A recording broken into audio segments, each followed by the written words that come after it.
Galaw-gaw, kay harot-harot, tingnan, malipsik. Oplan Eleksyon, the senatorial interviews. Nabasa ko rin po sa inyong resume that you are a member of the H World United Military Government. Back in the 90s ay naging controversial itong H World na ito. May mga iba pang nagsabi parang kulto daw itong H World dahil na-involve sila sa isang controversy way back. Matagal na panahon pa. Can you enlighten us on what is H World United Military Government, sir? Well, the H World United Nations Military Government, it was organized by President Ferdinand Marcos. That was so? Last 1960, something like that. That objectively, it is a spiritual movement sanctioned by the United Nations. They want to unify the Muslim, the Christian, in all religious sector within one direction. Ano po ba yung ibig sabihin ng H dun sa H H World? heavenly, word, United Nations. We are the word. Metaphorically speaking, we are the word. Literally, the universe, the meaning the mankind must stand united into one because we are Heavenly one. world ba? Heavenly world. Okay, bakit po may military? Military. Yung mga rango po ninyo doon, Yeah. general, The word colonel, military, ganon. madam, it is like an Islamic discipline. This is a discipline. Self-purification, self-cleansing, self-virtue, self-investigation. Imbestigahan natin ang ating sarili within 24 hours na hindi tayo makagawa ng masama. That is so-called military. So, na-misunderstood lang ng mga iba. Aha, okay. Kung kayo po ay mananalong senador, ano po ang una ninyong ipapanukala, sir? We will file a bill, yung tinatawag na interfaith department. Because nakikita... Interfaith department? Yeah, because we believe, sa pananaw ko, as an interfaith, religious denomination here is part of the problem of our country today. So ano pong gagawin nitong interfaith department na ito? Meaning, we will magkaroon tayo sana ng interfaith department dito. Because we believe that religion also is part of the solution of our country. Ngayon, nagkawatak-watak. There is a demarcation line between the Muslim and the Christian. Di nagkakaintindihan. And there is so-called discrimination. Kapag nakikita natin sa iba't ibang bansa, nagsasama ang Muslim, Christian, Hindu. Dito, hindi. Kapag makita mo Muslim, allergic sila kaagad. So, nananawagan tayo. Bilang isang Pilipino, kailangan na magkaisa ang Muslim, Christian at mga katutubo sapagkat ito lamang ang tunay na sagot sa tunay ng pagbabago. Pagkakaisa at kapayapaan para sa kaunlaran. Ang pagkakaisa ng bawat lahi, Muslim, Kristiyano, maging katutubo man. Ito ang kanyang hinahangad, pagkakaisa at kapayapaan para sa kaunlaran. Albani Sharif, Albani Sharif, Albani Sharif, Albani Sharif. Ang handog ni Albani para sa Pilipino, pagkain sa bawat mamamayan. Maging tahanan, yaman ng lupa, karagatan at yaman ng ating bansa. Ito ang kanyang hinahangad, pagkakaisa at kapayapaan para sa kaunlaran. Albani Sharif, Albani Sharif, Albani Sharif, Albani Sharif, Albani Sharif.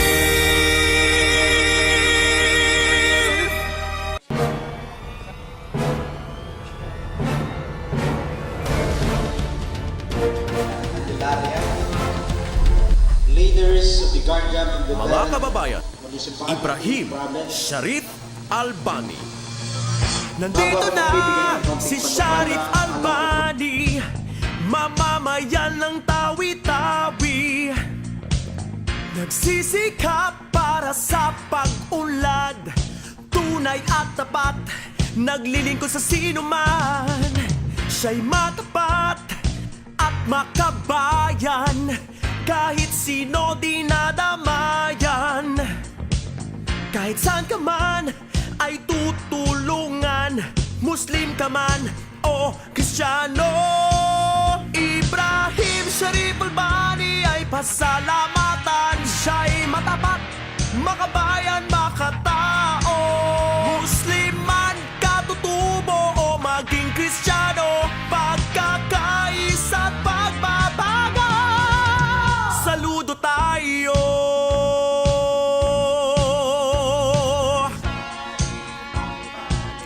Mga kababayan, muli, pasalubungan po natin ng masigabong palakpakan si Ibrahim Sharif Albani para sa pagkakaisa at pagbabago. Pagtulong sa katutubo, Muslimo, Kristiyano, siguradong tuloy pag-asenso ng mga tao. Sambayan ng tawi-tawi para sa atin to, pagkakaisa at pagbabago. Sharif Albani, Sharif Albani, Sharif Albani.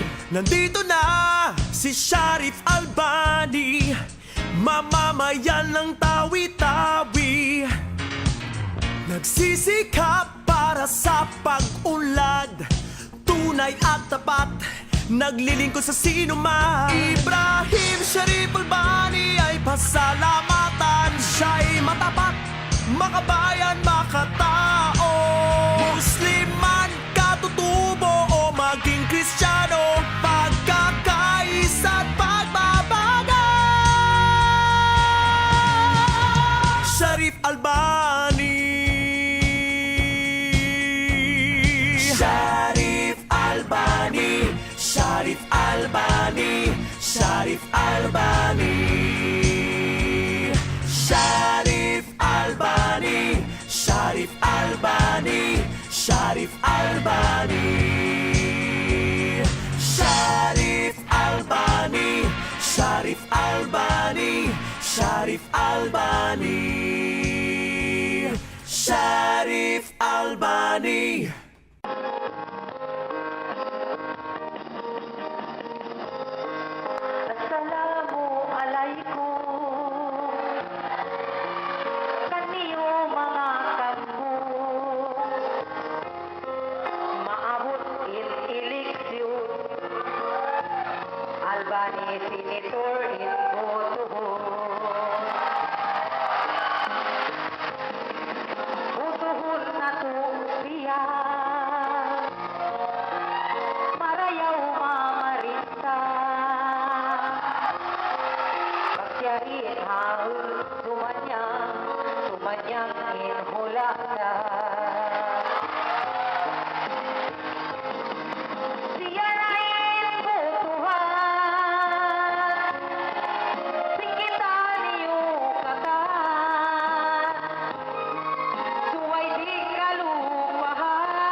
dahil sa pagkawatak-watak natin, nakikita natin our country has a multifarious problem.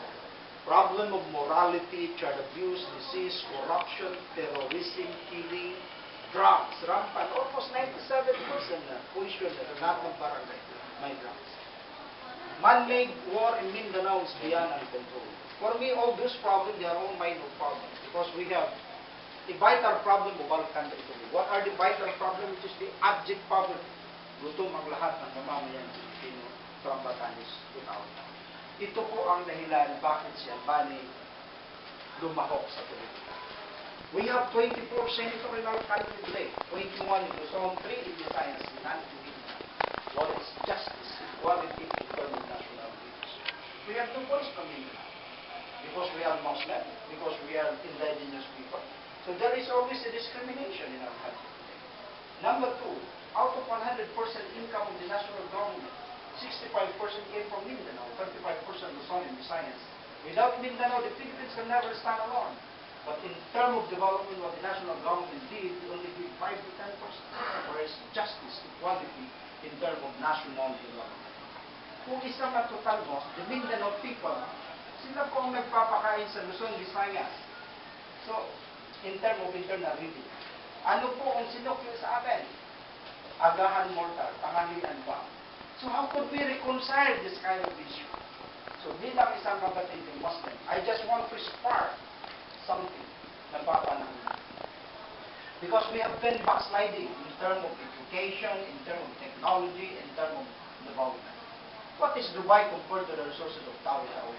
They are nothing, peanuts. What is Dubai, Brunei, Singapore, Malaysia, Indonesia, in all Asian countries? They are all nothing compared to the resources of Mindanao. Because we are the richest country in the whole world in terms of natural resources, according to me. According to the satellite of China and America, the biggest reserve in the whole world in terms of oil exploration, which is the South Philippines. Pero nakikita natin, our brother Muslim, Christian, indigenous people in Mindanao sitting in the mountain of gold, but they are beggars. Ano po ang gagawin natin? Ito po ang dahilan. Kaya tumakbo siya ang napapanaw na this is my long-lasting peace solution for the country. Kailangan na po magkaisa ang Muslim, Christian at mga katutubo sapagkat ito lamang ang tunay na sagot sa tunay na pagbabago at tunay na kamayapaan.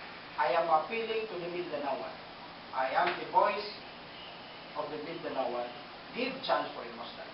Sapagkat ang boto nyo kay Albani ay boto sa pagkakaisa ng Muslim, Christian at mga katutubo dito sa ating bayan. You mentioned about 65% on the nitrogen. I agree with you. Because when I went to Sudan, it was taught to us.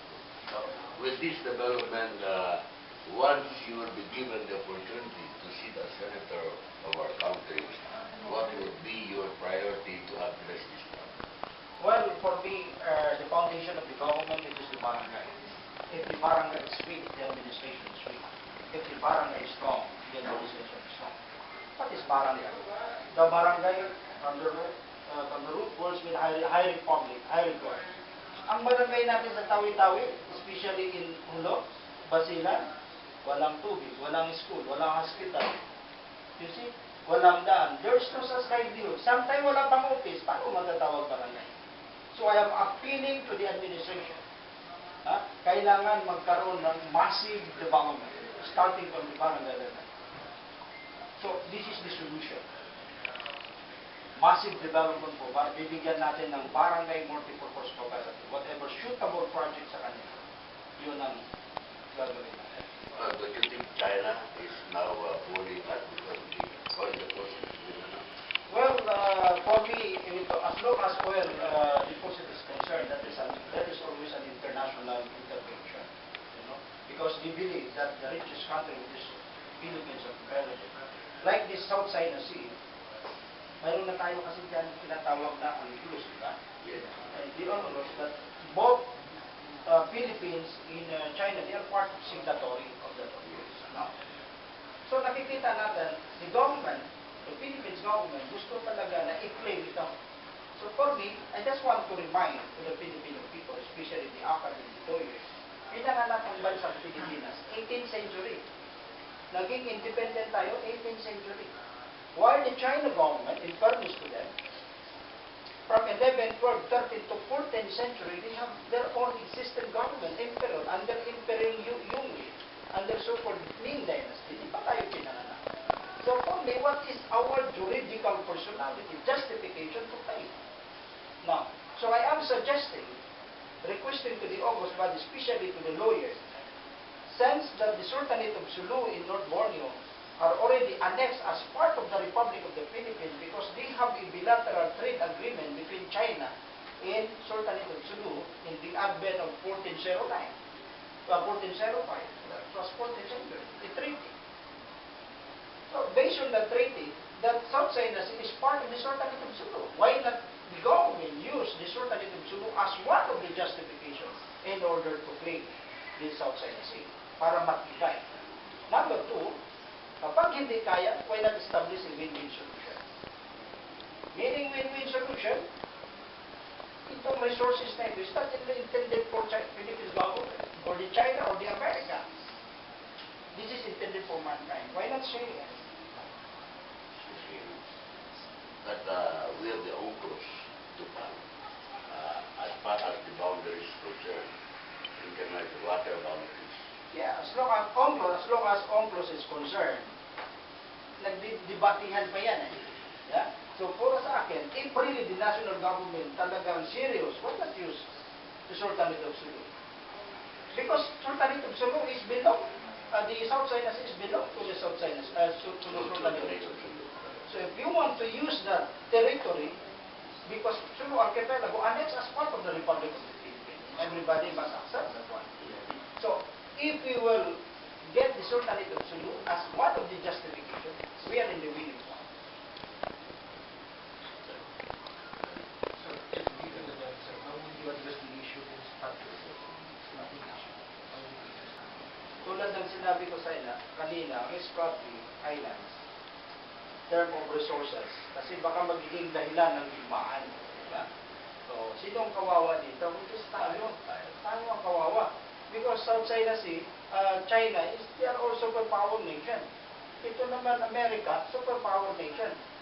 So, sinong kawawa? Which is the Philippines. So, kawawa tayo. We have to understand the situation today that the China government, we are controlled in terms of economic development almost 98%. But in terms of power, since we are under a democratic country, we are still under the surrogate by America. We have to accept that. Now, para sa akin, since there is already an intervention in the United Nations, which is the UNCLOS, why not establish a win-win solution for that? Win-win solution, so we need a leader that has a golden heart and golden mind, an ability to negotiate, to communicate with the high respect to the Chinese government. Pero kung magmamatigas tayo, we are not in the, we never hold this kind of power and authority, baka magiging dahilan ng hindi pagkakaunawa. So for me, my position, I strongly recommend to the national government, why not use the Sultanate of Sulu in North Borneo as one of the justifications? Because based on the treaty, under bilateral trade agreement in 1405, that South China Sea is part of the Sultanate of Sulu. Our trade, rice, nabrak nila yun. Yung border. Tapos yung mga negosyante nagre-reklamo na kasi pinabalik ka agad yung mga lansya nila. Hindi sila bili ng gulay. Yung Chitangkay parang Malaysia na rin, di ba? Anong gagawin nyo ngayon, sir? May ano ba yun? Well, sa atin po, ako nakakapagtaka po ngayon. We'll try to... Dito kidnapping man yun tayo. Sa kidnapping. Pupunta tayo doon sa panahon ni President Marcos, tayo ang nag-export ng rice. You know? Because Thailand, Vietnam, they are our only student. Estudyante natin. Ang nakakapagtaka ngayon, bakit tayo ang nag-import na dito? So, gano'n, I am appealing to the agriculturists, to the agriculture. Sa government natin, we have to reawakening our farmers. We have to give a massive support to the farmers.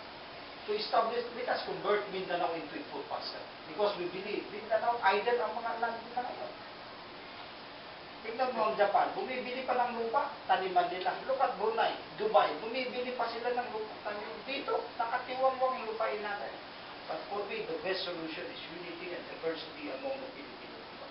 Magkaisa tayo, then we can restore the lost glory of our country. I would like to go back to the Sultanate of Sulu, sir. Do you think the Sultanate of Sulu will also allow this your suggestion to be pushed through? 100% they allow because they are part of the Republic of the Philippines. They are not yet an independent country. By sovereign right, of course, they are recognized by the United Nations. But since we have to accept reality, in 1962, the Sultanate of Sulu, they authorized the national government nakabargal tayo. They gave an SPA authorizing the national government to claim some. But still, the national government should negotiate with the Sultanate of Sulu. Yeah, because dinawi na ng Sultanate of Sulu kasi ilang taon na, hindi pa rin nagsa-success. So ngayon, for me, I am a Uluano, so I strongly suggest to the national government, since we are, the Sulu Archipelago is part of the Republic of the Philippines, ito lang po ang matibay na basihan. Because the treaty existed ngayon. The Sultanate of Sulu has a carpenter agreement between America and Sultanate. In China also, they have a bilateral trade agreement. So why not talk together? So kung mag-insist ka talaga, gamitin mo, i-claim, use Sultanate of Sulu as one of the justifications that you have a juridical personality. Because if you will use the Philippines Archipelago, for me, hindi ka pa pinanganak. Nanganganak na yung China government. Ang Ming Dynasty. Do you think BBL, this will be passed into law, can help address this problem? Well, pasalamat nga ako sa mga kapatid natin mambabatas na hindi siya naaprubahan. Kasi kapag naaprubahan ito, it creates problem within the problem. Why I say? Because I'm a Muslim. As a Muslim, ang pangarap natin tungo sa kapayapaan, it's our aspiration to establish a political identity and self-determination. As a Muslim. So I am not totally in opposed about it because Bangsamoro is for peace. But there is so-called missing link. What are the missing link of the Bangsamoro? The missing link, the stakeholder are not properly consulted. You know what are the stakeholder of Mindanao? The Southern Philippines. Number one. The Southern Philippines. It is the Sultanate of Sulu. The original one, they have their own title and they are not properly consulted. What they did instead, they attacked the brother Muslim or the government, they attacked Sabah. It is so-called Sabah Seas. How many thousand naman? Ang ginawa ng gobyerno natin, instead tulungan nila, pinakulong pa. Number two, stakeholder, the mother struggle of the Bangsamoro. It is the Moro National Liberation Front. Headed by Noong. Hindi sila kinonsulta. What they did, they attacked Zamboanga City. Until now, the civilians are the victims today. Inalaw doon sa Afghanistan ang patayan na yun. Number three, stakeholder, the Christian. We have to accept reality that Mindanao people, majority is Christian, are the majority. And they are properly consulted. And I was invited as one of the keynote speakers together with Dubrigan during Evangelist advocacy. He is in opposed about the Bangsamoro. Number four, stakeholders, the aborigine of the country, which is the Lumad, the indigenous people, are not properly consulted. Nakikita natin ang patayan ngayon. If the national government insists na aprubahan ito, para sa akin, pasalamat tayo, hindi na-aprubahan. They are creating problem within the problem. They are creating power within the power. Higit pa sa Muslim. Why? Because Muslim versus Muslim, magpapatayan. Christian versus Christian, magpapatayan. If really the national government are really sincere to establish a long-lasting peace solution for the country, why not accommodate everybody? Because peace is not only intended for one group. Peace is universal. So why not accommodate everybody? And I cannot really understand bakit ganito ang tinatawag nilang kapayapaan. How will you know establish the MILF who push through, would like to push through this BBL? Everybody, they have their own personal intention. You know? Iba, imenalep, imayalep. Pero ang tanong, we have the juridical personality, meaning the rights. Ano pang pinaglalaban ng imenalep? May apologies mga kapatid kong Muslim, especially missionary. Or, anong pasigan nila? Their justification, it is the Sultanate of Sulu because that is the title, they have the sovereign right. Di MILF, ano bang kasigan nila? And they have no juridical personality, title, basis to fight for independence. So they are still using the Sultanate of Sulu in North Korea. So their fight is more on political fight. You see, this is more on political power and fight. Dito kayo magtaka. Ang nakakatakot dito, kapag Sultanate of Sulu in North Korea, ang mag-alsa, and we have all the right, in all aspect of right, we have the right. In the advent of our ancestor before, establishing a federated form of government under the monarchical concept and linguistic concept. And we are successful government before, in the advent of Sultanate of Sulu. But because of war, ito nang nangyayari sa atin. But I salute with those people, they are peacemaker. Hindi pa sila gumagalaw.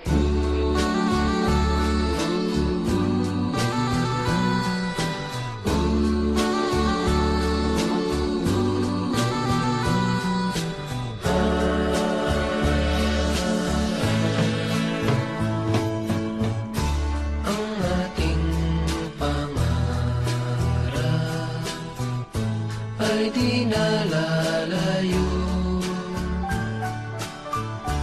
abot tanaw lang natin, di dapat masipayo.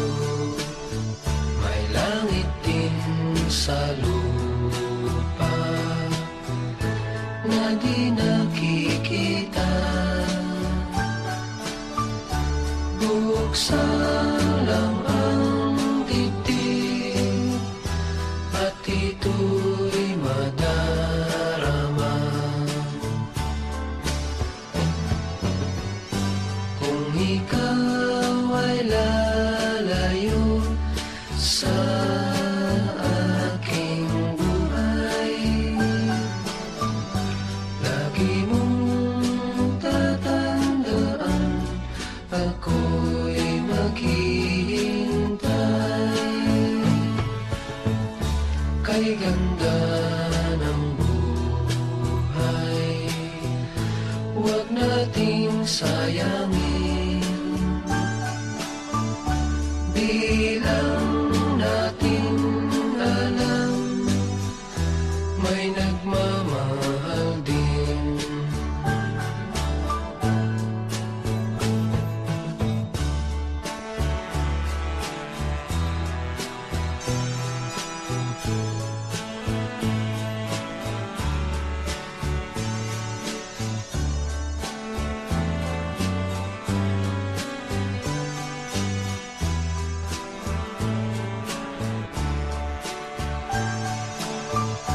Kay ganda ng buhay, huwag nating sayangin.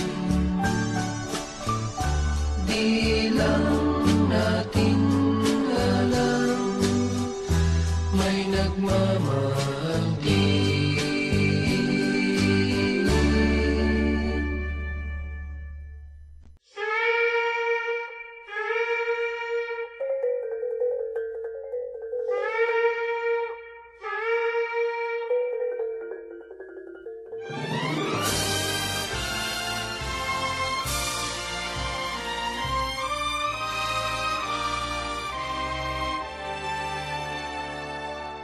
Ako ay Pilipino, ang dugo'y maharlika. Likas sa aking puso at hikain kay kanda. Sa Pilipinas na aking bayan, lantay na Consistent si Sia sa kanyang plataporma kung bakit siya kumandidato. At ang kumiliti sa pandinig ko ay ang sinabi niyang manalo matalo, itutuloy niya ang programang Poverty Elimination. Hindi man siya inilabas ng PICOS na 12 bagong senador ng bansa, inaabangan ko pa rin ang programa ni Sia na Poverty Elimination. Kaya laking tuwa ko noong tinanggap ko ang tawag at imbitasyon ni Sia noong December 9. Iyon ang dahilan kaya ko nasabi ang pagbabalik ni Sia nang nag-upload ako ng picture sa Facebook na kuha ko upang ipaalam sa masang Pilipino na buhay pa rin ang pag-asang ituloy ni Sia ang pagpapaangat sa kabuhayan dito sa maharlikang pulong ito. Pinagwatak-watak kasi ng batas ng Kastila na nakapiring ang lahing kayumanggi.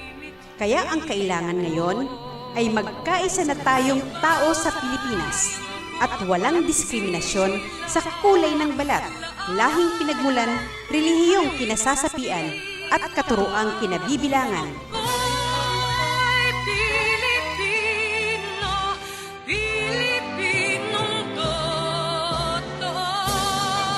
Lingid sa kaalaman ng nakararami, si Sia ang unang politiko at Muslim na nakarating sa aming templo sa Sitio Matarik, Camarin, Caloocan City, April 10, 2016. Nakita niya mismo sa tarpaulin na nakalagay, ang imam at rabay, na kilalang tawag sa tagapagturo sa Islam. Nakadaupang pala din ni Sia si Chairman Rudy L. Ako po si Mami Yet Robles, ang mami at babaeng lagalag. At ito ang aking balita, news, para sa kaalaman ng buong Pilipinas at buong mundo, North, East, West, South. Hanggang sa muli! At pakialam galaw-gaw, kung tawagin siya'y ganyan kang karot, na trumpong tumatarang galaw-gaw, nakalilitong